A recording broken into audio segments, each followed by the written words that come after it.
Hare Krishna. I think बीच में कुछ network issue था, so I got logged off. Sorry about that.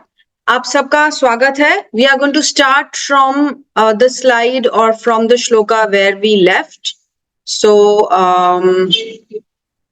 एक second मुझे दीजिए, मैं अपना स्क्रीन शेयर कर लेती हूँ आपके साथ।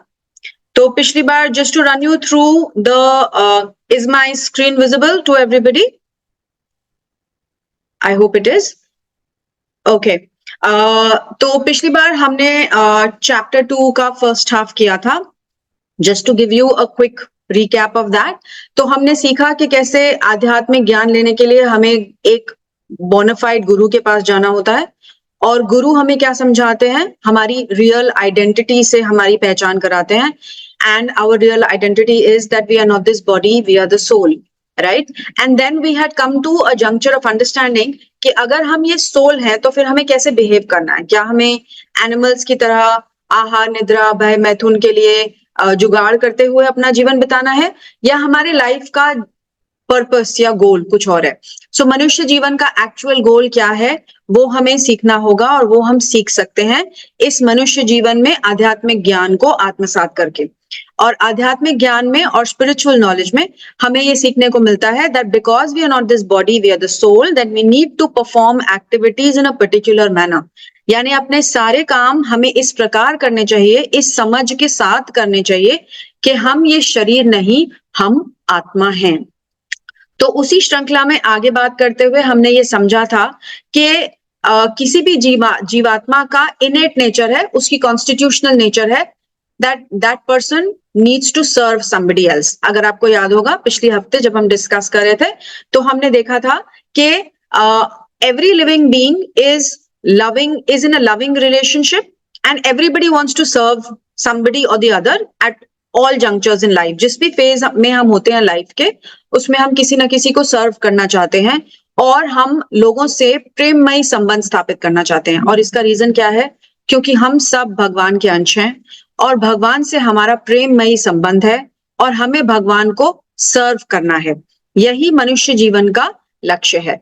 तो इस ज्ञान के साथ हमें अपने जीवन के सारे एक्टिविटीज को किस प्रकार पूरा करना चाहिए, किस प्रकार उन्हें परफॉर्म करना चाहिए, ये हम सीख रहे थे। तो पिछली क्लास में हमने डिस्कस किया कि हमारे पास दो तरीके हैं। एक तरीका है कि हम अपने जीवन में अपने जीवन के कार्यों को इस प्रकार से करें कि उनसे सही और गलत के कर्म बंधन में हम फंसते जाएं, और दूसरा उसी एक्टिविटीज को करके हम इस कर्म बंधन से मुक्त हो सकते हैं।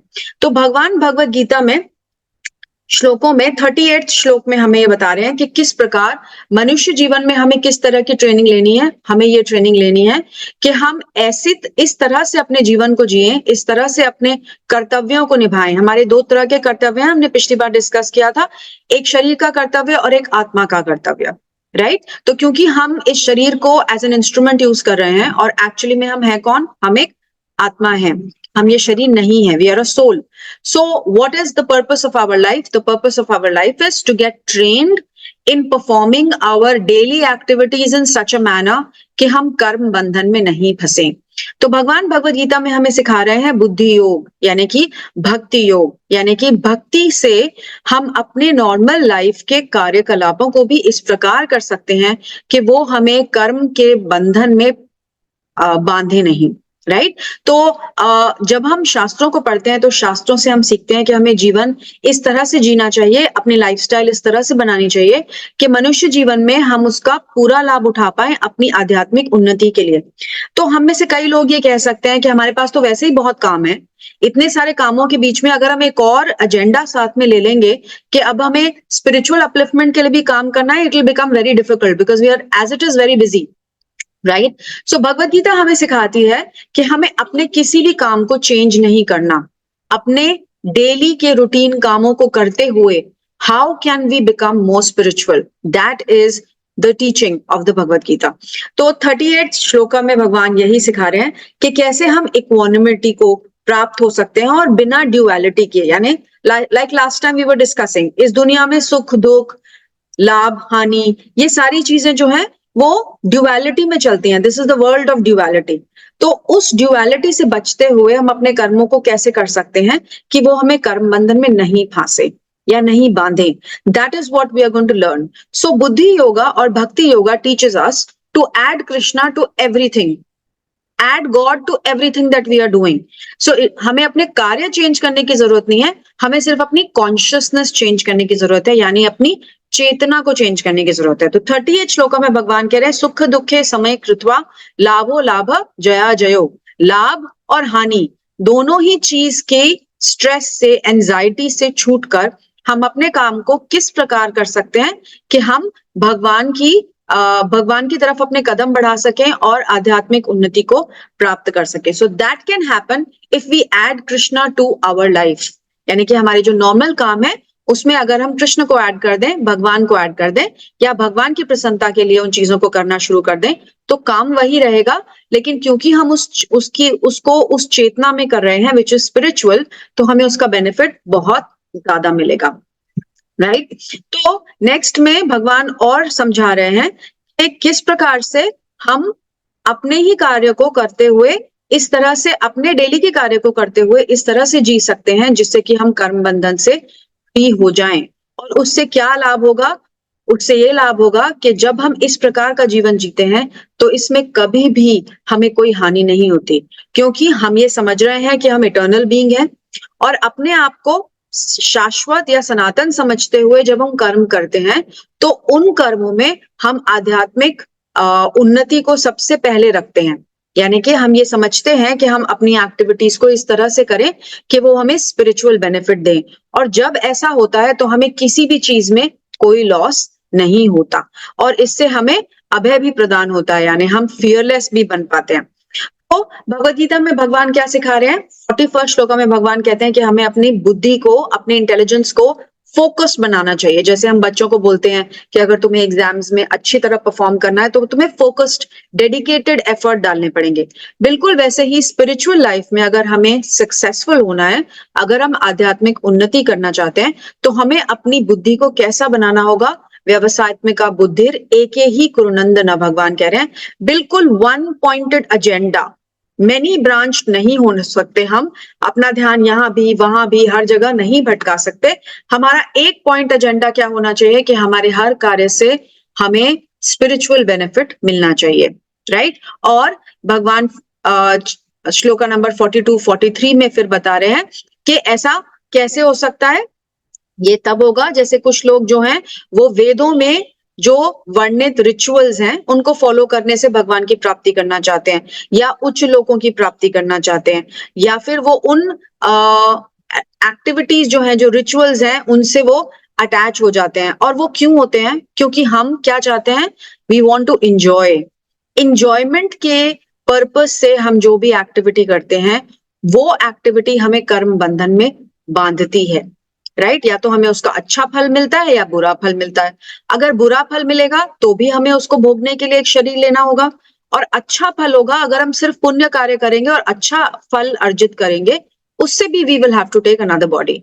सो if we want to get rid of this tendency to get caught in this trap, हमें क्या करना पड़ेगा? हमें वन पॉइंटेड एजेंडा से फोकस्ड होके अपने सारे कामों को भगवान की प्रसन्नता के लिए करना होगा. तो भगवान सिखा रहे हैं कि वन पॉइंटेड इंटेलिजेंस होनी चाहिए. राइट. और ऑब्स्टिकल्स क्या है? ऑब्स्टिकल्स होते हैं वन पॉइंटेड इंटेलिजेंस के ये सारे जो सेंस ग्रेटिफिकेशन के साधन हैं. तो इंद्रिय तृप्ति के साधनों में क्या होता है? हमारी जो चेतना है वो भटक जाती है. इसीलिए किसी भी आध्यात्मिक कार्य को करने में फर्स्ट जो उसका प्री रेक्विजिट होता है, जो फर्स्ट रिक्वायरमेंट होती है, वो ये होती है कि हम अपने सेंसेस को कंट्रोल करना सीखें, एक रेगुलेटेड लाइफ जिए. रेगुलेटेड लाइफ से, एक डिसिप्लिन्ड लाइफ से हम ज्यादा अच्छे से फोकस्ड हो पाते हैं. इसीलिए भगवान बता रहे हैं कि हमें अपना जो फोकस है वो वन पॉइंटेड कर लेना चाहिए.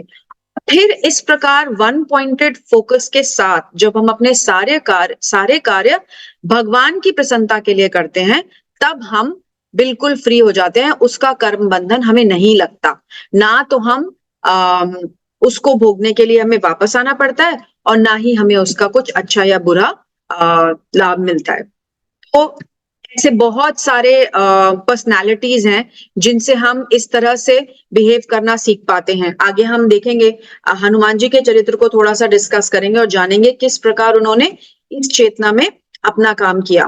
तो ये जो श्लोका है जो हम अभी पढ़ने जा रहे हैं, कर्मण्यवाधिकारस्ते मा फलेषु कदाचन, बहुत फेमस है, हम सब बहुत बारी सुनते हैं और बहुत ज्यादा मिस इंटरप्रेटेड भी है। लेकिन ये श्लोका हमें एक्चुअली एक्सप्लेन करता है कि किस तरह हम बिना रिजल्ट यानी बिना कर्म बंधन में फंसे किस प्रकार अपने कार्यों को कर सकते हैं और अपने मनुष्य जीवन के गोल को पा सकते हैं। सो कर्मण्यवाधिकारस्ते मतलब हमें कार्य करने का अधिकार है, लेकिन हमें उस कार्य को किस तरह से करना है, इस तरह से करना है कि वो कार्य करने से हमारा स्पिरिचुअल अपलिफ्टमेंट हो। हम अपने सारे कार्यों को इस तरह से इस चेतना में करें कि वो हमारी आध्यात्मिक उन्नति का रास्ता बने। राइट तो इसीलिए हम ये ज्ञान उपार्जन कर रहे हैं। जैसे आज आप संडे की शाम को यहाँ पर एकत्रित हुए हैं, किस लिए? ये जानने के लिए कि आप कैसे अपने जीवन को और अच्छी तरह जी सकते हैं, अपनी एक्टिविटीज को और प्योरीफाई कर सकते हैं और एक अच्छा मनुष्य जीवन जी सकते हैं और अपना आध्यात्मिक विकास भी कर सकते हैं। तो कर्मण्यवाधिकारस्ते मतलब हम इस तरह से अपने कर्म करें कि वो हमारी स्पिरिचुअल अपलिफ्टमेंट में सहायक बने। माँ फलेषु कदाचना, तो ऑब्वियसली जब भी हम कोई काम करने का प्रयास करते हैं तो उसके लिए एक गंतव्य या एक डेस्टिनेशन को निर्धारित करते हैं। उस डेस्टिनेशन के बिना ऑब्वियसली हम अपना काम ठीक से नहीं कर पाएंगे, लेकिन हमें उस डेस्टिनेशन को लेकर या उस गोल को लेकर अटैच नहीं होना चाहिए।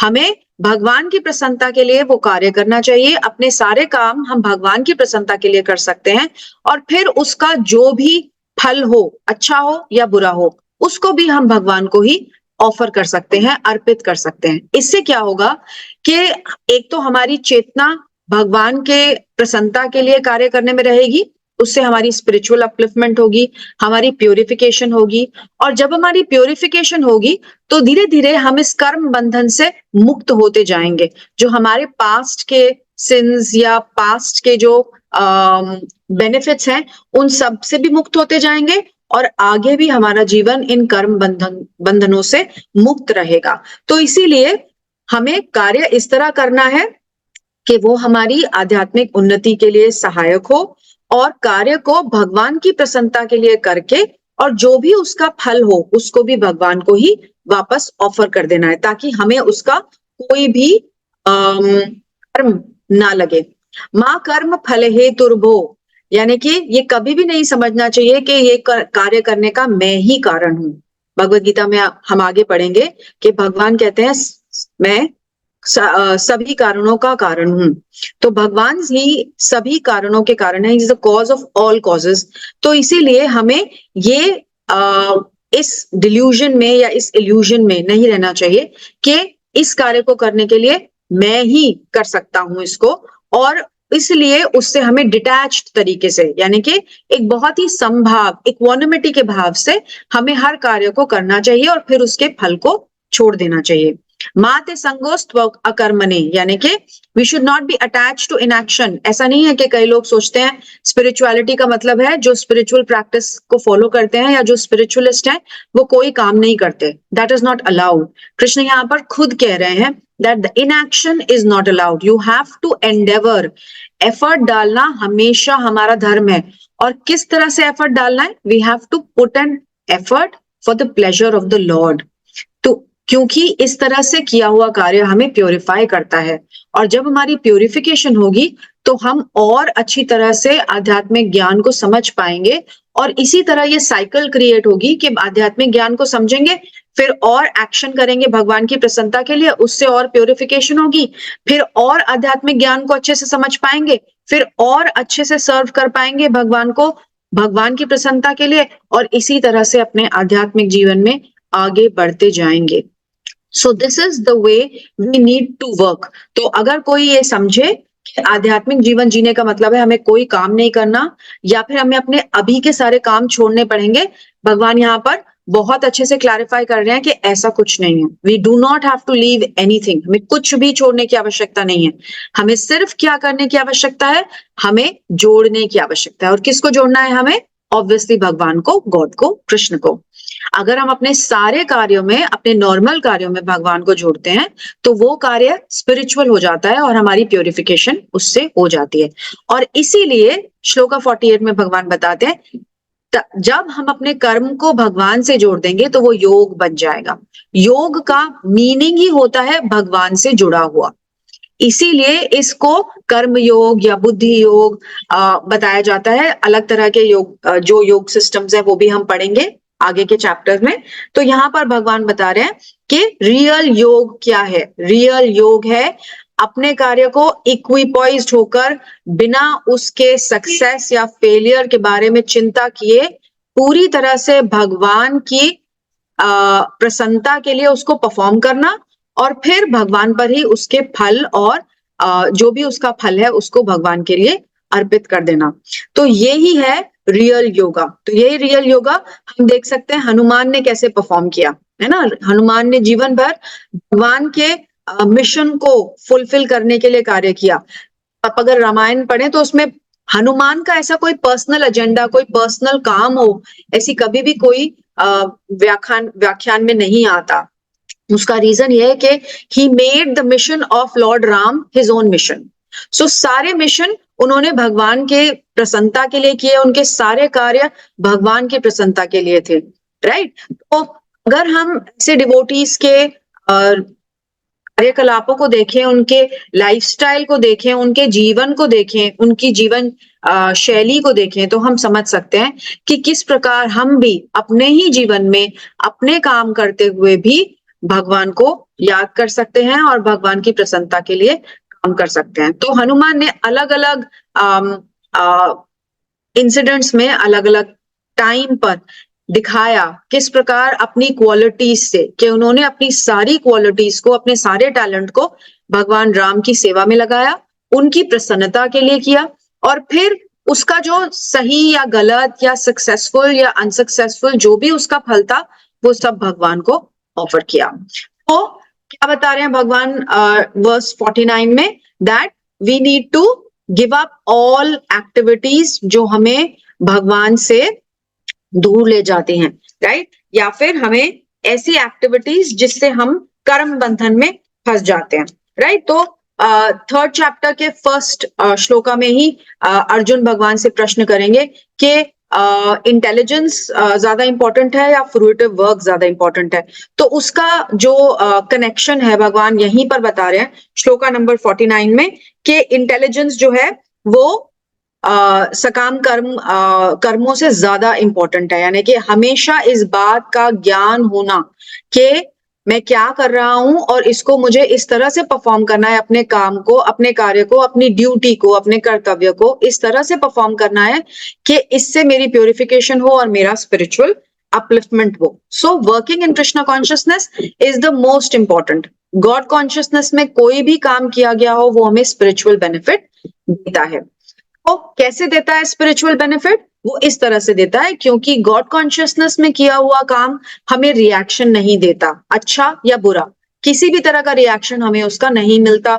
ऑब्वियसली अगर रिएक्शन नहीं मिलेगा तो हम कर्म बंधन में फंसेंगे नहीं, कर्म बंधन में फंसेंगे नहीं तो बर्थ और डेथ के साइकिल में नहीं जाएंगे, राइट। और जो वैदिक फ्लारी लैंग्वेजेस है उनके अट्रैक्शन से भी बच जाएंगे, और हमारा जो फिक्स्ड इंटेलिजेंस है वो हम अपने फिक्स्ड इंटेलिजेंस को यूज कर पाएंगे अपनी आध्यात्मिक उन्नति के लिए।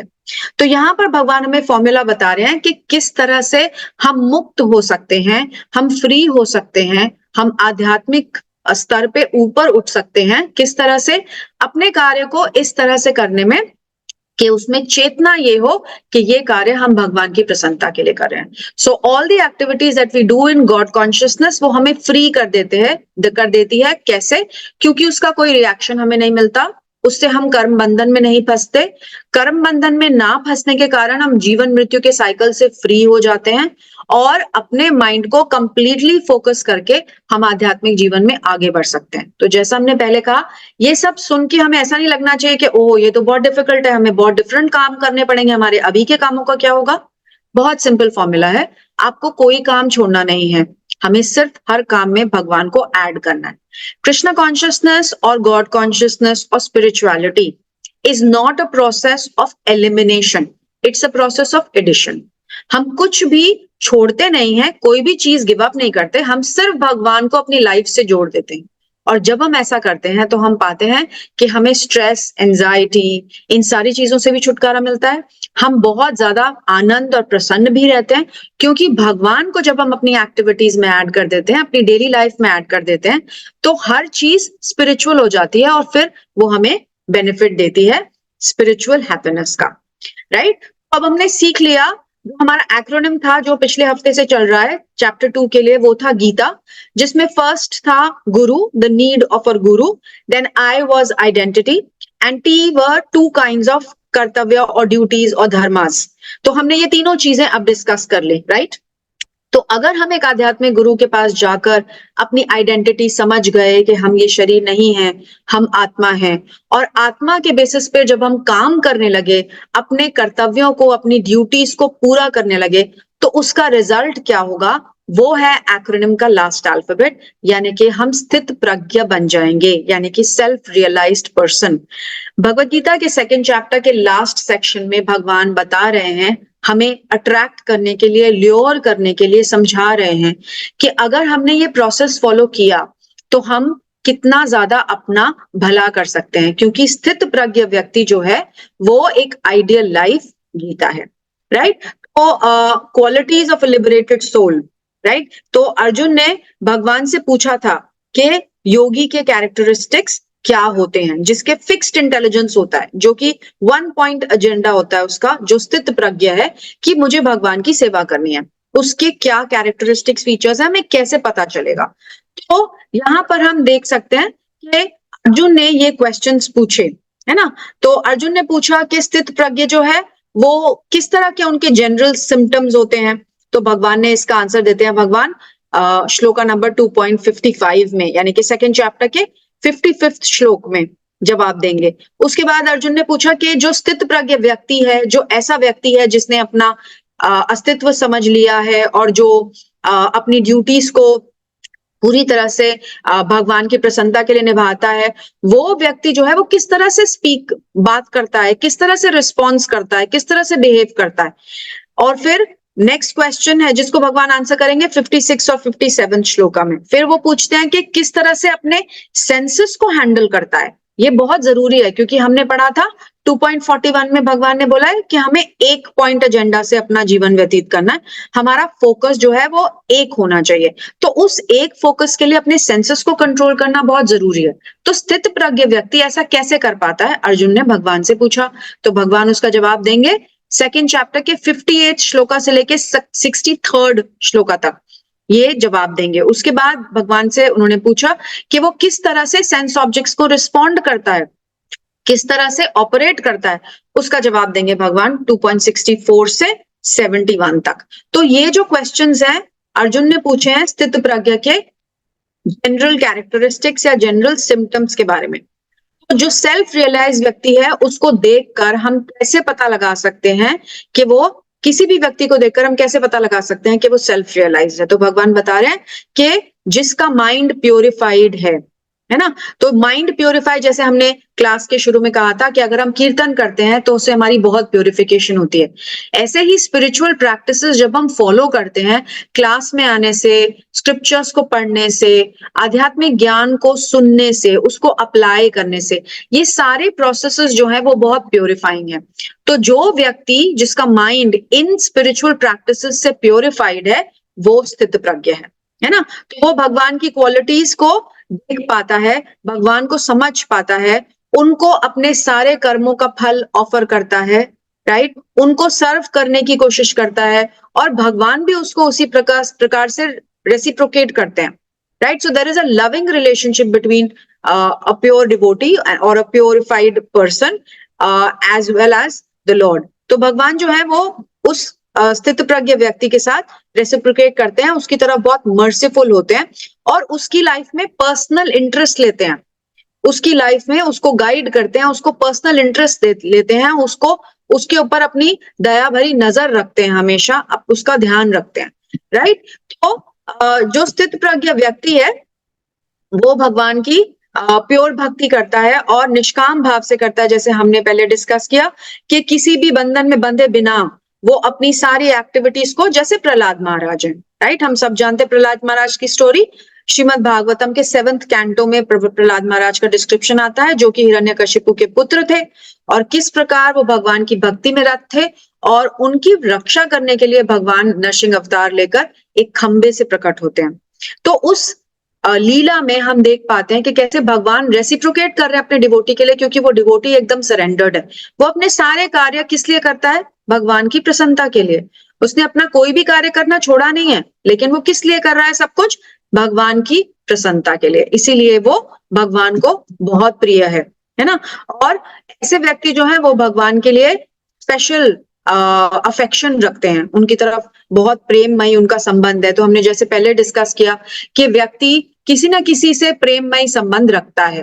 पहले वो अपने बच्चों से, फिर पहले अपने माता पिता से, फिर पत्नी से या पति से, फिर बच्चों से, फिर ऐसे समाज से, अपने फ्रेंड से, और फिर एंड में जब वो बिल्कुल अकेला रह जाता है तो कई बार लोग कुत्ते बिल्लियां पाल लेते हैं, क्योंकि यू नीड टू रेसिप्रोकेट और you need to have a loving relationship with some living being. तो इसीलिए लोगों को जब अपने जैसे लोग नहीं मिलते तो वो जानवरों को पाल लेते हैं और उनसे बहुत प्रेम करते हैं। तो इसी तरह से जो आध्यात्मिक जीवन में लगा हुआ व्यक्ति है, जो स्पिरिचुअलिस्ट है, जो डिवोटी है, वो अपना अटैचमेंट किसके लिए रखता है? भगवान के लिए। भगवान के साथ अपना अटैचमेंट बढ़ाता है। और भगवान के साथ अपना अटैचमेंट बढ़ाने के क्या तरीके हैं? जैसे हमने अभी डिस्कस किया, भगवान के नामों का जप, स्क्रिप्चर्स को रीड करना, क्लास अटेंड करना, आध्यात्मिक ज्ञान को जानने की कोशिश करना, फिर उसको अप्लाई करने की कोशिश करना। ऐसा करने से हम भगवान से अपना प्रेममयी संबंध स्थापित कर सकते हैं। जब भगवान से हमारा प्रेममयी संबंध स्थापित होने लगता है, या जैसे ही हम प्रयास करते हैं, तो भगवान बहुत प्रसन्न हो जाते हैं और हमारी तरफ बहुत कंपैशनेट ग्लांस रखते हैं। तो कोई भी अगर डिवोटी है, भगवान की प्रसन्नता के लिए चीजें करने का प्रयास कर रहा है, भगवान उसकी बहुत हेल्प करते हैं, उसको बहुत सपोर्ट करते हैं, उसको बहुत तरीके से मदद पहुंचाते हैं, ताकि वो अपनी सिंफुल लाइफ से निकल सके, प्योरीफाई हो सके और आध्यात्मिक जीवन में आगे बढ़ सके। और भगवान उसकी लाइफ में पर्सनल इंटरेस्ट लेते हैं। ऐसी बहुत सारी कथाएं हैं भागवतम में। जब हम पढ़ते हैं गजेंद्र के बारे में, गजेंद्र एक हाथी थे जिनको लेक में मगरमच्छ ने उनका पैर पकड़ लिया था, और बहुत सालों, हजारों सालों के युद्ध के पश्चात भी वो अपने आप को फ्री नहीं कर पाए, और फिर फाइनली उन्होंने अपने आप को भगवान को सरेंडर किया और भगवान की स्तुति की। और भागवतम में ये डिस्क्रिप्शन आता है कि भगवान, जैसे आप फोटो में भी देख पा रहे हैं, कि विष्णु जो है वो गरुड़ पे चढ़कर गजेंद्र को मोक्ष देने के लिए खुद स्वयं वहां उपस्थित होते हैं।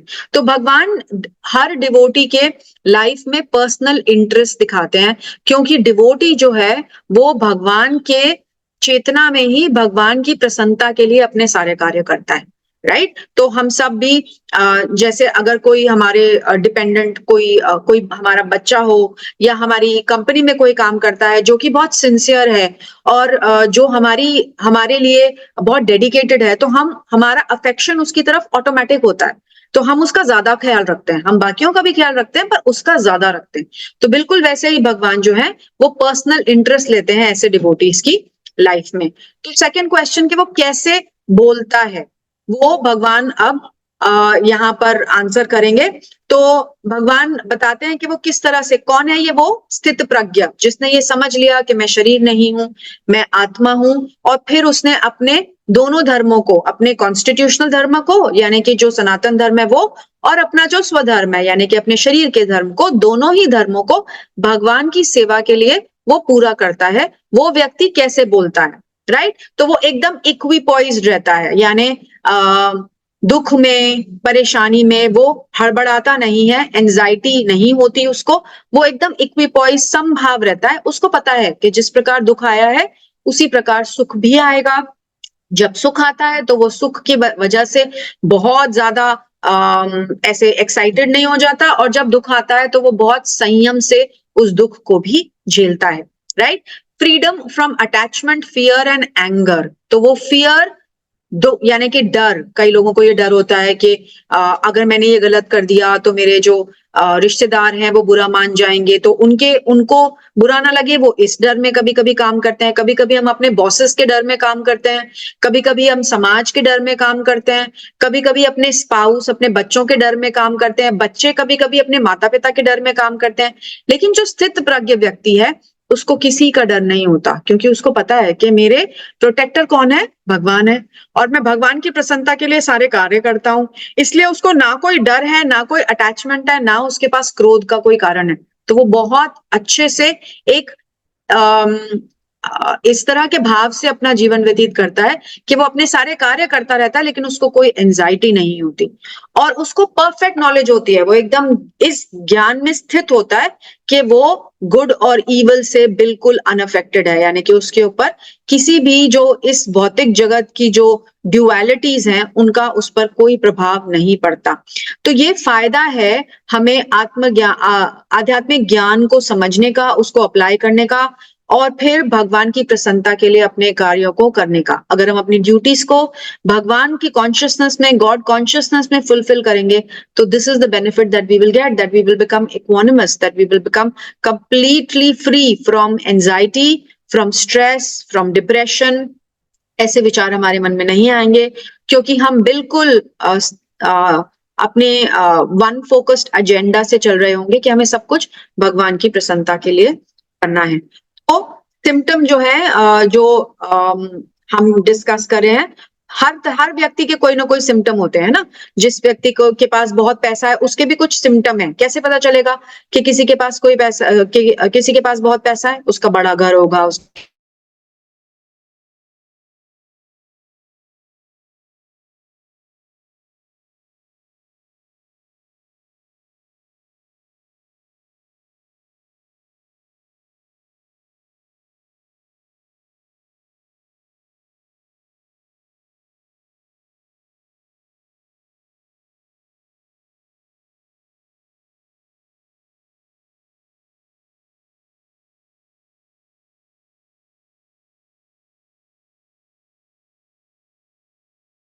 बड़ी।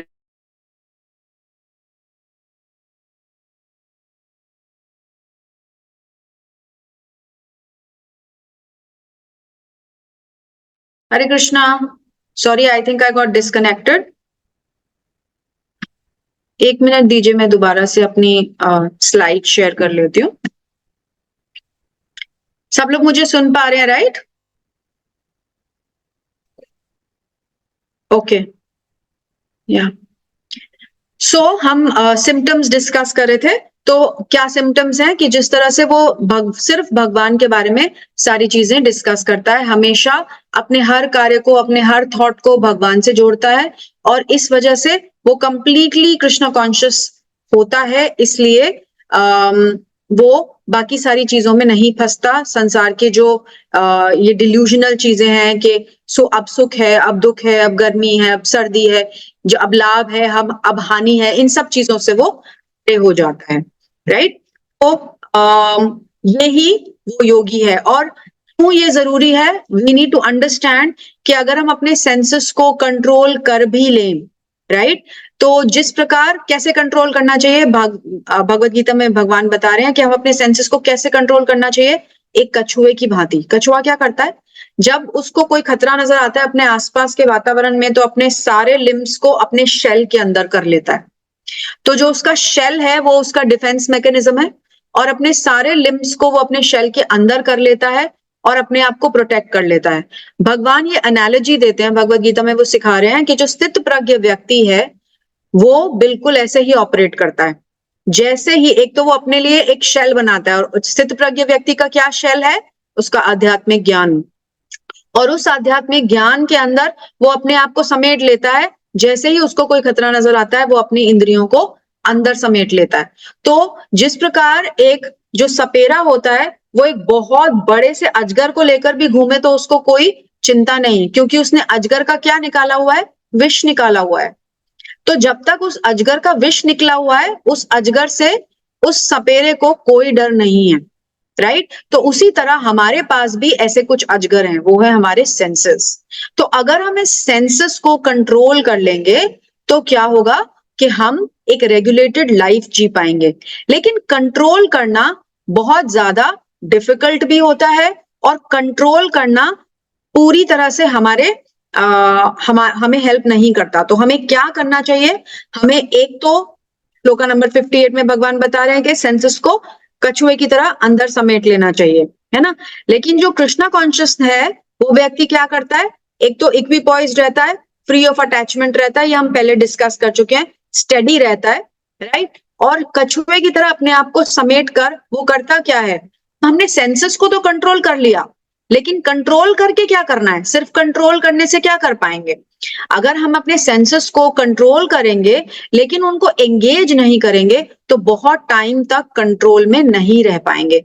इसीलिए हम शास्त्रों में पढ़ते हैं बहुत बारीक है, उन्होंने बहुत सारे मुनियों और ऋषियों के बारे में जो बहुत सारे साल तपस्या करते हैं और फिर उनका पतन हो जाता है। वो सेल्फ कंट्रोल में तो रहते हैं, लेकिन उसके बाद क्या होता है? वो सेल्फ कंट्रोल बहुत दिन नहीं चल पाता। तो इस सेल्फ कंट्रोल को प्रोलॉन्ग करने के लिए हमें क्या करना पड़ेगा? टू प्रोंग्ड मेथोडोलॉजी अपनानी पड़ेगी, यानी दोहरी तरफ से अपने आप को सशक्त करना पड़ेगा। सबसे पहले रेगुलेशन से अपने सेंसेस को कंट्रोल करना पड़ेगा, और दूसरा अपने सेंसेस को एंगेज करना पड़ेगा भगवान की सेवा में। बहुत सिंपल तरीके से हम अपनी लाइफ को इस तरह से बना सकते हैं कि अपनी डेली एक्टिविटीज को हम भगवान की सेवा में लगाएं, अपने डेली के कार्यों को भगवान की सेवा में लगाएं और अपने आप को प्रोटेक्ट कर लें। तो स्थित प्रज्ञ व्यक्ति ऐसा कर पाता है, वो अपने सेंसेस को कंट्रोल रखता है और फिर हायर टेस्ट को डेवलप करता है, राइट? तो जैसे कोई व्यक्ति अगर अपने जीवन में कभी गरीब रहा हो, राइट, तो वो अपने घर में बहुत सादा खाना खाता है, दाल खाता है, रोटी खाता है, लेकिन जैसे ही वो थोड़ा सा अमीर हो जाता है, धनी हो जाता है, तो फिर वो कई तरह के पकवान खाने शुरू कर देता है। तो जब वो पकवान खाना शुरू करता है तो क्या वो वापस सादी दाल रोटी पर जाता है? नहीं, क्योंकि उसको एक हायर टेस्ट मिल गया है। जब उसको एक हायर टेस्ट मिल गया तो ऑब्वियसली वो नीचे के टेस्ट के लिए क्यों जाएगा?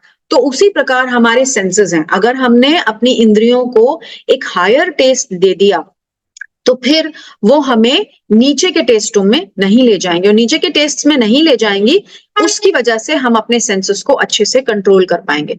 तो सेंसेस को कंट्रोल करने का मतलब सिर्फ रिप्रेशन नहीं है, सिर्फ ये नहीं है कि ये हमें नहीं करना, ये नहीं करना, लिस्ट बना ली अपनी डूज एंड डोंट्स की, लेकिन उस लिस्ट के साथ साथ हमें ये भी पैरेलल लिस्ट बनानी होगी कि हम अपने सेंसेस को एंगेज कैसे करेंगे, राइट? तो वो भी बहुत इंपॉर्टेंट है। तो हायर टेस्ट को जब हम एक्सपीरियंस करते हैं तो 59 श्लोक में भगवान बता रहे हैं कि विषया विनिवर्तन्ते निराहारस्य देहिना, यानी कि हम कैसे अपने आप को अपलिफ्ट कर सकते हैं, अपने सेंसेस को कैसे कंट्रोल कर सकते हैं बेटर, एक हायर टेस्ट डेवलप करके। जब हमारा टेस्ट हायर हो जाएगा तो हमारे सेंसेस फिर हमें इस तरह से परेशान नहीं करेंगे हमारे सेंस ग्रेटिफिकेशन के लिए कि हमें उसकी वजह से कर्म बंधन में फंसना पड़े। तो जैसा मैंने पहले डिस्कस किया कि हमने बहुत सारे ऋषि मुनियों के बारे में सुना है जो बहुत साल तपस्या के बाद भी, जैसे विश्वामित्र, बहुत साल तपस्या के बाद भी एक बार एक अप्सरा आई और उनका पतन हो गया, उनका सारा योग जो है वो छूट गया, क्योंकि सारा फोकस किस पे था?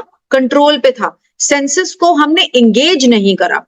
तो एक्चुअली में क्या है, हमें अपने आप को एंगेज करना चाहिए एक्टिविटीज में, स्पिरिचुअल एक्टिविटीज में, राइट? तो जैसे किसी को म्यूजिक सुनना पसंद है तो म्यूजिक की जगह वो कीर्तन सुने, तो वो प्योरीफाइंग एक्टिविटी हो गई। एक्टिविटी वही है, लेकिन सिर्फ उसको कॉन्शियसनेस चेंज करने से हम उसको स्पिरिचुअली अपलिफ्टिंग बना सकते हैं। जैसे लोगों को, किसी को खाना बहुत पसंद है, तो अगर हम वही खाना भगवान को पहले ऑफर करके भोग लगा के पाना शुरू कर दें तो वो प्रसाद बन जाता है, और प्रसाद जो है वो हमें स्पिरिचुअली नरिश करता है। तो इन्हीं सिंपल तरीकों से, जिनको हम आगे भगवत गीता के चैप्टर्स में सीखेंगे, वेरी इजीली हम अपने सेंसेस को कंट्रोल कर सकते हैं। तो ये जो पिक्चर आप अभी देख रहे हैं ये बहुत इंपॉर्टेंट है हमें ये समझने के लिए कि एक्चुअली में सेंसेस, माइंड, इंटेलिजेंस और सोल, इनकी क्या पोजीशन है, क्या हायरार्की है। तो स्थित प्रज्ञ व्यक्ति ये समझता है कि सेंसेस हैं जैसे इस रथ के 5 घोड़े आप देख पा रहे हैं, है ना? तो 5 सेंसेस हमारे हैं, वैसे ही ये 5 घोड़े, इन सब सेंसेस की जो लगाम है वो है हमारा माइंड।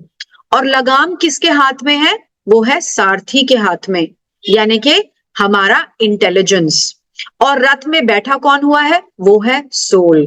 तो ये रथ जैसे कि हमारी बॉडी है और इसमें सोल बैठा हुआ है और इंटेलिजेंस के हाथ में सारे लगाम हैं और आगे जो है वो सेंसेस हैं। तो यही हायरार्की हमेशा फॉलो होनी चाहिए, यानी कि माइंड, सेंसेस यानी इंद्रियों का कंट्रोल माइंड में और माइंड का कंट्रोल इंटेलिजेंस में, राइट? तभी हम एक अच्छा आध्यात्मिक जीवन बिता सकते हैं। अदरवाइज सोचिए, अगर इस रथ में इन पांचों घोड़ों को खुला छोड़ दिया जाए तो इस रथ की क्या हालत होगी? हमारी हालत अभी वैसी ही है, क्योंकि हमारी इंद्रियां जो है वो अनरेगुलेटेड हैं।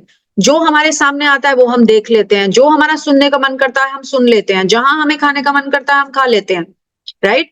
अभी हमारी अनरेगुलेटेड इंद्रियां हमें चारों दिशाओं में ले जा रही हैं और बहुत परेशान कर रही हैं। और क्योंकि इंद्रियां रेगुलेटेड नहीं है इसलिए मन कंट्रोल नहीं है, और क्योंकि मन जो है वो इंटेलिजेंस से ज्यादा पावरफुल है इसलिए हमारा दिमाग ज्यादातर काम नहीं करता। तो हमें, जब हम स्पिरिचुअल लाइफ में आगे बढ़ना चाहते हैं तो हमें सेंसेस को रेगुलेट करना पड़ता है। रेगुलेटेड सेंसेस से हमारा माइंड जो है वो रेगुलेशन में आता है और अपनी बुद्धि को प्रखर बनाना पड़ता है। तो बुद्धि को हम प्रखर कैसे बनाते हैं? बिल्कुल वैसे जैसे आज आप सब संडे की शाम को हमारे साथ भगवत गीता को समझने के लिए आए हैं। भगवत गीता को समझने से, स्क्रिप्चर्स को पढ़ने से, उनको धीरे धीरे अप्लाई करने से हमारी बुद्धि जो है वो पावरफुल, प्रखर, एम्पावर्ड होती जाती है।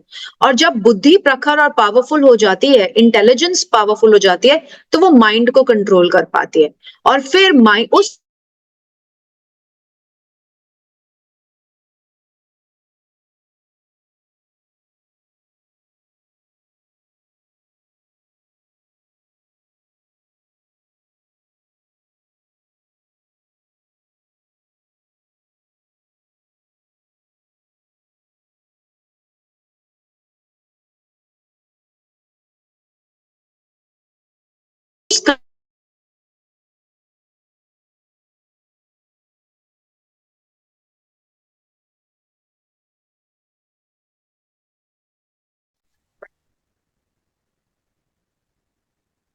सॉरी, आज नेटवर्क थोड़ा सा प्रॉब्लम कर रहा है, बार बार डिस्कनेक्ट हो रहा है। ओके, सो इसीलिए हम टू प्रोंग मेथड से काम करेंगे। एक तो सेंसेस को कंट्रोल करेंगे और दूसरा उसको एंगेज करेंगे, राइट? अपने स्टडी इंटेलिजेंस से अपनी एक्टिविटीज में एंगेज करेंगे सेंसेस को, ताकि वो प्योरिफाइड तरीके से काम कर पाए, राइट? और फिर भगवान यहाँ समझा रहे हैं sense control is possible only by devotion to Krishna, it is not possible otherwise. इस भौतिक जगत में सेंसेस को कंट्रोल करने का कोई और तरीका नहीं है, सिर्फ और सिर्फ भगवान की भक्ति से हम उनको कंट्रोल कर सकते हैं, राइट? तो कृष्णा कॉन्शियसनेस हमें कैसे हेल्प करती है? जब हम अपनी सेंसेस को भगवान की सेवा में लगाते हैं, राइट? और अपने सेंसेस को भगवान की सेवा में लगाकर हम क्या करते हैं? अपने आप को प्योरीफाई करते हैं। जब हम कीर्तन करते हैं अपने आप को प्योरीफाई करते हैं, जब हम स्क्रिप्चर्स पढ़ते हैं अपने आप को प्योरीफाई करते हैं, जब हम स्क्रिप्चर्स को अप्लाई करते हैं तो उनको अपने आप को प्योरीफाई करते हैं, जब हम भगवान को भोग ऑफर करते हैं और उस भोग को प्रसाद के फॉर्म में पाते हैं, तब हम अपने आप को प्योरीफाई करते हैं। तो अपने आप को इस तरह से जब हम प्योरीफाई करेंगे, अपने सेंसेस को इस तरह से एंगेज करेंगे, तो ऑटोमेटिकली हम आगे जा सकते हैं आध्यात्मिक जीवन में। अब श्लोका नंबर 62 टू 63 में, 62 63 में भगवान क्या समझा रहे हैं? Stages of a fall, stages of fall down of an uncontrolled mind. अगर हमने ये नहीं किया, अगर हमने अपने माइंड को कंट्रोल नहीं किया, तो हमारे साथ क्या होता है? जो हमारे साथ अब हो रहा है, राइट? हमारे साथ ये दिन में 50 बार होता है, लेकिन हमें ये प्रोसेस नहीं पता, हमें पता नहीं ऐसा क्यों होता है, राइट? तो यहाँ पर भगवान क्या बता रहे हैं? ध्यायतो विषयान पुंसाम संगात तेषोपजायते, संगात संजायते कामा, कामात क्रोधो विजायते, क्रोधात भवति सम्मोह, सम्मोहत स्मृति विभ्रम, स्मृति भ्रंशात बुद्धिनाशो, बुद्धिनाशात प्रणश्यति। यानी कैसे एक व्यक्ति की बुद्धि भ्रष्ट हो जाती है, कैसे वो नीचे के निकृष्ट कार्यों में लग जाता है, किस तरह वो ऐसे कर्म करता है जिससे कि वो कर्म बंधन में फंसता चला जाता है, वो क्यों होता है, हमारे साथ ऐसा क्यों हो रहा है कि हम अपने ही कर्म के बंधनों में फंसे जाते हैं, फंसे चले जाते हैं और हमें पता भी नहीं चलता कि हमारे साथ क्या हो रहा है, राइट। इसको कैसे समझाया गया है कि ये एक पूरा प्रोसेस है। सबसे पहले जो हमारे सेंसेस को के विषय हैं, उनको हम उनके बारे में चिंतन शुरू करते हैं, कॉन्टेम्पलेशन शुरू करते हैं, राइट।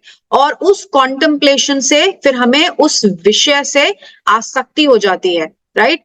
आसक्ति होने के कारण हमारी डिजायर जो है, लस्ट यानी कि काम, उसमें उत्पन्न हो जाता है, राइट। और फिर जब ये काम फुलफिल नहीं होता, ये लस्ट फुलफिल नहीं होती, तो हमें क्रोध आता है। और क्रोध आने से हम कंप्लीटली डिल्यूजन्ड हो जाते हैं, कंप्लीटली भटक जाते हैं, हमारी बुद्धि काम करना बंद कर देती है, और बुद्धि के काम ना करने से हम उस कार्य में लिप्त हो जाते हैं जो हमें कर्म बंधन में फांसता है। तो ये चीज जो हम प्रोसेस अभी स्टडी कर रहे हैं, जो भगवद गीता में भगवान बता रहे हैं 62 और 63rd श्लोका में, 62nd और 63rd श्लोका में, ये हमारे साथ हर रोज होता है। किस तरह होता है कि जो भी हम अपने इच्छा करते हैं, राइट, जो भी हमारी इच्छा है, उसमें हम इतने उसके बारे में सोचते रहते हैं, सोचते रहते हैं, सोचते रहते हैं, और फिर उससे हमें अटैचमेंट हो जाता है, उससे हम आसक्त हो जाते हैं उस चीज को पाने से। कोई कोई व्यक्ति सफलता पाना चाहता है, कोई धन प्राप्त करना चाहता है, कोई किसी स्त्री या पुरुष को पाना चाहता है, कोई पोजीशन पाना चाहता है, कोई पूजा लाभ चाहता है। हर एक का अलग अलग डिजायर है, और उस डिजायर का चिंतन हम कॉन्स्टेंटली करते रहते हैं। उस कांस्टेंट चिंतन से हमें उससे आसक्ति हो जाती है, आसक्ति से हमारा डिजायर जो है वो बहुत ज्यादा स्ट्रांग हो जाता है, और उस अनफुलफिल्ड डिजायर को अगर वो पूरा ना हो तो फिर उससे क्रोध उत्पन्न होता है, और क्रोध से हमारी बुद्धि भ्रष्ट हो जाती है, हम कंप्लीटली डिल्यूजन हो जाते हैं और ऐसे कार्य में लिप्त हो जाते हैं जो हमारी आध्यात्मिक उन्नति के लिए ठीक नहीं है। तो भगवान भगवत गीता में पहले से ही बता रहे हैं कि ये तुम्हारे साथ होगा, और कब होगा, जब हमारे सेंसेस कंट्रोल नहीं होंगे, जब हमारे सेंसेस को हायर टेस्ट नहीं मिलेगा, राइट। सेंसेस जो है वो बहुत एक्टिव हैं। We are a soul, so because we are soul, हम चेतन हैं, हम कॉन्शियस हैं, हर वक्त हम कुछ ना कुछ करते रहना चाहते हैं। तो इसीलिए जरूरी है कि हम अपने सेंसेस को पॉजिटिव चीजों में एंगेज रखें, स्पिरिचुअली अपलिफ्टिंग चीजों में एंगेज रखें, जिससे कि क्या होगा, हम ऐसी एक्टिविटीज में अपने आप को अगर एंगेज रखेंगे तो हमारा माइंड भी कंट्रोल रहेगा। माइंड कंट्रोल रहने से हमारी इंटेलिजेंस भी बढ़ेगी, और इंटेलिजेंस बढ़ने से हम ऐसे कार्यों में लिप्त नहीं होंगे जो हमारे कर्म बंधन का कारण बने, यानी कि जिससे कि हमें बर्थ और साइकिल के डेथ में बार बार आना पड़े। तो शास्त्र इन्हीं एक्टिविटीज को युक्त वैराग्य कहता है। युक्त वैराग्य का मतलब, रिनंसिएशन का मतलब सब कुछ छोड़ देना नहीं है। रिनंसिएशन का मतलब है, जैसे हमने पहले डिस्कस किया, अपनी डेली की एक्टिविटीज को इस कॉन्शियसनेस में करना कि हम ये सब कुछ भगवान की प्रसन्नता के लिए कर रहे हैं। हमें अपनी लाइफ से कुछ भी हटाना नहीं है, हमें सिर्फ भगवान को अपनी लाइफ में जोड़ना है। जब हम भगवान को अपनी हर एक्टिविटीज से जोड़ लेते हैं तो हम कृष्णा कॉन्शियस बन जाते हैं या गॉड कॉन्शियस बन जाते हैं, और वही युक्त वैराग्य है। यानी कि हम सब कुछ कर रहे हैं लेकिन हमें किसी चीज में आसक्ति नहीं है, अटैचमेंट नहीं है, राइट। तो इसीलिए हमारा फॉल डाउन होता नहीं है। हमारा फॉल डाउन इस वजह से होता है क्योंकि हम या तो अपने आप को बहुत रिप्रेस करते हैं, अपने डिजायर्स को, और अपने इंद्रियों को हमने सही तरह से एंगेज नहीं किया हुआ। और याद रखिए, हमने वो घोड़े वाला एग्जाम्पल जो लिया था, हमेशा हमें याद रखना चाहिए कि अगर ये पांचों घोड़े अलग अलग डायरेक्शन में भागने के लिए छोड़ दिए जाएं तो रथ का क्या हाल होगा। अभी हमारा वही हाल है, क्योंकि हमारी इंद्रियां कंट्रोल में नहीं है, पांचों डायरेक्शन में अलग अलग भागती हैं, और हमारा माइंड जो है वो इसीलिए डिस्टर्ब्ड रहता है, बुद्धि जो है वो पावरफुल नहीं है, इसीलिए हम इतने ज्यादा डिप्रेशन में, एंजाइटी में, स्ट्रेस में रहते हैं।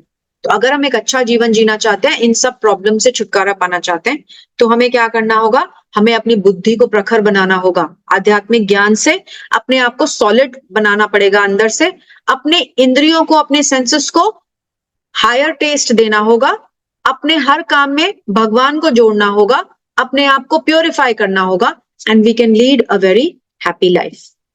तो फोर्थ क्वेश्चन था कि वो कैसे चलता है या कैसे ऑपरेट करता है स्थित प्रज्ञ, और यहाँ पर भगवान बता रहे हैं कि सेंस ऑब्जेक्ट्स जो हैं उनको कंट्रोल नहीं करेंगे तो हमारा माइंड जो है वो उनसे अटैच हो जाएगा, और स्थित प्रज्ञ व्यक्ति ऐसा नहीं करता। वो अपने आप को कंट्रोल रखता है, अपने सेंस ऑब्जेक्ट्स को एंगेज करके रखता है ताकि सेंस ऑब्जेक्ट्स उसको नीचे ना खींचे बल्कि उसको स्पिरिचुअल अपलिफ्टमेंट दें। श्लोका नंबर 64 से 71 में भगवान फिर बता रहे हैं कि ये व्यक्ति क्या करता है, ये व्यक्ति रेगुलेशंस और रिलीजियस प्रिंसिपल्स को फॉलो करता है, ये व्यक्ति अपने सेंसेस को रेगुलेट करता है, एक डिसिप्लिन्ड लाइफ जीता है और डिसिप्लिन्ड लाइफ जी के अपने सेंसेस को कंट्रोल रखता है और भगवान को समर्पित करता है अपने सारे कार्यों को, अपने सारे कर्मों को, अपने सारे कर्तव्यों को, और इस प्रकार एक अच्छा जीवन जीता है। तो स्थित प्रज्ञ व्यक्ति की सारी क्वालिटीज भगवान ने यहाँ पर धीरे धीरे एक्सप्लेन करी, राइट। और भगवान बता रहे हैं कि किस प्रकार से श्लोका नंबर 64, 65 और 66 में कि किस प्रकार से व्यक्ति जो है वो अपने आप को और सशक्त बना सकता है, किस तरह से वो अपने आप को ऑपरेट करता है, अपने को हमेशा के लिए फ्री कर सकता है, किससे, जन्म मृत्यु के साइकिल से, राइट। और वो कैसे होता है, कृष्णा कॉन्शियसनेस या गॉड कॉन्शियसनेस को फॉलो करके। और 66 में भगवान बता रहे हैं कि अगर हम गॉड कॉन्शियसनेस को, कृष्णा कॉन्शियसनेस को फॉलो नहीं करते तो हमें ना तो कभी आनंद मिल सकता है और ना ही शांति मिल सकती है। तो भगवान डिक्लेयर कर रहे हैं श्लोका 66 में कि अगर हम शांति चाहते हैं, अगर हम आनंद चाहते हैं तो हमें भगवान की शरण लेनी ही होगी, राइट। तो कृष्णा कॉन्शियस व्यक्ति कैसा दिखता है, कृष्णा कॉन्शियस व्यक्ति वही काम करता हुआ दिखता है जो हम सब करते हैं, लेकिन वो उन कामों में रत नहीं है, उन कामों से उसकी आसक्ति नहीं है और वो सारे काम भगवान की प्रसन्नता के लिए करता है, राइट। और इसी तरह से वो अपने सारे कर्म बंधनों से फ्री हो जाता है और फिर अपने आप को प्योरीफाई करके भगवान की सेवा में इटर्नली लग सकता है। और भगवान की जो मर्सी होती है वो ऐसे ही व्यक्ति को मिलती है, और भगवान की मर्सी मिलने से क्या होता है कि हम कंप्लीटली सेटिस्फाइड हो जाते हैं। हमारे जो 3-fold मिजरीज हैं, है ना, हमने जो हमारा 6 डे सेमिनार था उसमें भी हमने मिजरीज और प्रॉब्लम्स के बारे में डिस्कस किया था। उन सारी चीजों से हम फ्री हो सकते हैं और हमारी बुद्धि जो है, हमारा इंटेलिजेंस जो है वो वन फोकस्ड हो जाता है, यूनिफोकस्ड हो जाता है, और हम फिर भगवान की सेवा में अपने आप को लगा सकते हैं और उनसे अपना प्रेममयी संबंध स्थापित कर सकते हैं, राइट। और फिर भगवान बता रहे हैं कि अगर हमने ऐसा नहीं किया तो फिर क्या होगा, फिर हम क्या करेंगे, माइंड स्टडी नहीं होगा। माइंड स्टडी नहीं होगा तो हमें कोई शांति, कोई पीस नहीं मिलेगी। हम हमेशा कर्म बंधनों में फंसते रहेंगे, या तो हम अपने अच्छे कर्मों का फल जो है उसको एंजॉय करने के लिए वापस शरीर लेंगे, या फिर जो हमारे बुरे कर्म है उनका फल भोगने के लिए दूसरा शरीर लेंगे। तो there will never be any peace और हैप्पीनेस।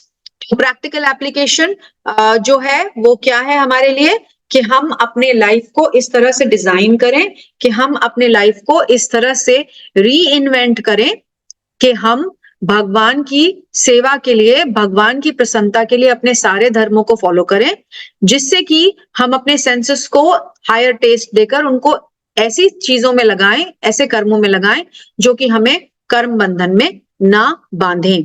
तो आप ये पूछ सकते हैं कि फिर ऐसे एक्टिविटीज क्या हैं। ऐसी एक्टिविटीज यही है, जैसे मैंने कितनी बार आज क्लास में डिस्कस किया, कि भगवान के नामों का जप करना, शास्त्रों का अध्ययन करना, क्लासेस अटेंड करना, उनको अप्लाई करने की कोशिश करना, धीरे धीरे करके अपने लाइफस्टाइल को इस प्रकार से चेंज करना, इस प्रकार से रिफर्बिश करना कि हम बहुत इजीली अपने सारे कर्मों को, अपने सारे कार्यों को भगवान की सेवा में लगा पाए। और फोकस जो है वो हमारी लर्निंग का क्या होना चाहिए, Krishna consciousness gives us piece. तो भगवान 5th चैप्टर में बताते हैं भोक्ताराम यज्ञ तपसाम, यानी सारे यज्ञों का जो बेनिफिशियरी है वो कौन है, वो मैं हूं। और that is the piece formula, यानी कि भगवान सबसे बड़े इंजॉयर हैं, और अगर हम अपने आप को उनसे कनेक्ट कर लेते हैं तो हम वैसे ही इंजॉयमेंट पा सकते हैं। तो उसी प्रकार जिस प्रकार अगर मैं अपने फोन को चार्ज करना चाहूं और मेरे जो चार्जिंग प्लग है, चार्जिंग पॉइंट है, उसमें वो इलेक्ट्रिसिटी का जो ट्रांसफार्मर में है उससे कनेक्टेड ना हो, इलेक्ट्रिक जो करंट है उससे कनेक्टेड ना हो, तो क्या मेरा फोन चार्ज हो पाएगा? नहीं हो पाएगा। बिल्कुल वैसे ही अगर हम आनंद चाहते हैं तो हमें आनंद के सोर्स के साथ कनेक्ट करना पड़ेगा, और आनंद का सोर्स है भगवान स्वयं। तो अगर हम भगवान से कनेक्ट कर लेते हैं तो ऑटोमेटिकली हमारा जीवन जो है वो आनंद से भरपूर हो जाता है और शांति आ जाती है, क्योंकि हमें पता होता है हम कौन है, भगवान कौन है, हमारा उनसे क्या संबंध है, और इस संबंध को हमें और प्रगाढ़ कैसे करना है। तो अगर हम पीस चाहते हैं, अगर हम शांति चाहते हैं, तो हमें भगवान की प्रसन्नता के लिए भगवान के साथ एक प्रेममय संबंध स्थापित करना होगा, है ना। और अगर हमारे सेंसेस कंट्रोल्ड नहीं रहे तो क्या होगा? बिल्कुल वैसे ही जैसे एक तेज हवा जो है वो पानी में जाती हुई नाव को एक से दूसरी डायरेक्शन में, एक से दूसरी दिशा में उड़ा कर ले जाती है, बिल्कुल वैसे ही ये हमारे अनकंट्रोल्ड इंद्रियां रूपी घोड़े जो हैं वो हमारे शरीर रूपी रथ को बिल्कुल इसी तरह से इस संसार में भटका देंगे, हमें पता भी नहीं चलेगा और हम इस संसार में भटकते रह जाएंगे। तो अगर हम अपने आप को, अपनी नाव का कंट्रोल देना चाहते हैं या फिर अपने घोड़ों को की लगाम अपने हाथ में रखना चाहते हैं, तो हमें क्या करना पड़ेगा? गॉड कॉन्शियसनेस, कृष्ण कॉन्शियसनेस को कल्टिवेट करना पड़ेगा, राइट। तो a man of study intelligence वही है जो कि अपने सेंसेस को हायर टेस्ट देकर उनको ऐसी एक्टिविटीज में एंगेज करे जिसमें कि उसकी स्पिरिचुअल अपलिफ्टमेंट हो सके। साधक कौन कहलाता है? साधक वही व्यक्ति है जो कि अपने हर कार्य को इस प्रकार करता है, जिस प्रकार इस तरह से करता है कि वो जो कार्य है उसके लिए स्पिरिचुअली अपलिफ्टिंग हो, राइट। तो सेंसेस को हमें कंट्रोल करना है और इस मनुष्य जीवन में ही हम ये कर सकते हैं, और किसी जीवात्मा के फॉर्म में और किसी लिविंग बीइंग के फॉर्म में हमें ये करना पॉसिबल नहीं है। मनुष्य जीवन में ही हम अपने आप को ट्रेन कर सकते हैं कि हम अपने सेंसेस को कैसे कंट्रोल करें और उन सेंसेस को भगवान की सेवा में भी लगाएं। दोनों चीजें करनी पड़ेंगी, वरना हमारा हाल विश्वामित्र जैसा ही होगा, राइट। तो दोनों चीजें करनी पड़ेगी, कंट्रोल भी करना पड़ेगा और भगवान की सेवा में भी लगना पड़ेगा। तो जब हम ऐसा करेंगे तो फिर हम अपने आप को सेल्फ रियलाइज बनाने के लिए तैयार कर पाएंगे। और भगवान यहाँ पर सेल्फ रियलाइज व्यक्ति और नॉर्मल व्यक्ति में डिफरेंस बता रहे हैं। जो सेल्फ रियलाइज्ड इंटेलिजेंट व्यक्ति है उसके लिए जो जागने का समय है, वो जो दूसरा व्यक्ति है उसके लिए वो सोने का समय है। तो सेल्फ रियलाइज व्यक्ति क्या करता है? सुबह जल्दी जागता है। आप सबने सुना होगा आजकल साइकोलॉजी में भी 5 AM क्लब है ना। People who are highly successful also, they have nothing to do with spirituality, लेकिन जो हाईली सक्सेसफुल है वो भी ये कहते हैं कि सुबह 5 बजे जागने से कुछ ऐसी ऊर्जा आपको मिलती है जो आपको बहुत ज्यादा सक्सेसफुल बनाती है। तो शास्त्र तो यही सिखाता है कि सुबह जल्दी उठो, सुबह सबसे पहले उठते ही हमें ऐसा कार्य करना चाहिए जो हमें पूरे दिन के लिए हमारा कवच बन जाए, हमारा आर्मर बन जाए। तो सुबह सबसे पहले उठते ही क्या करना चाहिए? भगवान के नामों का जप करना चाहिए। तो जब हम सुबह उठते ही भगवान के नामों का जप करेंगे तो हम अपने आप को फोर्टिफाई कर रहे हैं, यानी अपने आप को सशक्त बना रहे हैं। पूरे दिन हमें इस भौतिक जगत में माया से लड़ना होता है और उस लड़ाई के लिए हम अपना कवच धारण करते हैं, वो है हमारा जप। और फिर हम शास्त्रों का अध्ययन करें, दिन में भक्तों का संग करें, पुस्तकें पढ़ें, कीर्तन करें, कीर्तन सुने। उससे क्या होगा? हमारे सेंसेस जो है वो धीरे धीरे करके प्योरीफाई होंगे। लेकिन इसी तरह से ये तो वो व्यक्ति करता है जो इंटेलिजेंट है और जो जानता है कि उसको क्या करना है। लेकिन अगर आप इसका रिवर्स देखें, वो लोग जो कि आत्मज्ञान को या आध्यात्मिक ज्ञान को नहीं समझना चाहते, वो कैसा जीवन जीते हैं?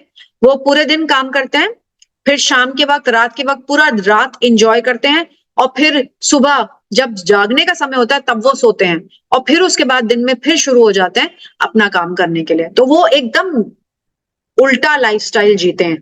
शास्त्र जो बताते हैं उससे कंप्लीटली उल्टा लाइफस्टाइल है उनका।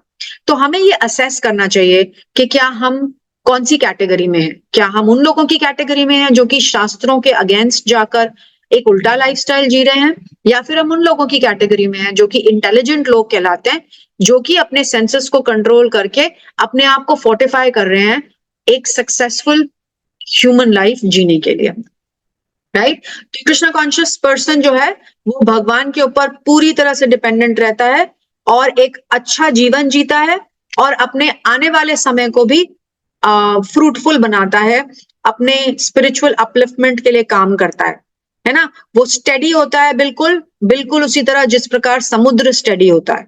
समुद्र में कभी बाढ़ नहीं आती, समुद्र एकदम स्टेडी होता है, उसमें बहुत सारी नदियां आकर गिरती रहती हैं लेकिन वो एकदम शांत रहता है और वो पूरी तरह से इंजॉय करता है। ऐसा व्यक्ति जो है वो शांत रहता है, पीसफुल रहता है, सेटिस्फाइड रहता है, हैप्पी रहता है, ब्लिसफुल रहता है और कंप्लीटली इंजॉय करता है, स्ट्रेस से फ्री रहता है, डिप्रेशन से फ्री रहता है, एंजाइटी से फ्री रहता है और भगवान से अपना प्रेममय संबंध स्थापित कर पाता है, राइट। तो एक्चुअल डिजायरलेसनेस क्या है? कोई अगर बोले कि हमें भक्ति में आगे बढ़ने के लिए या आध्यात्मिक उन्नति के लिए डिजायरलेस होना है, तो शास्त्र बता रहे हैं, भगवत गीता में भगवान स्वयं बता रहे हैं कि डिजायरलेस होना पॉसिबल नहीं है।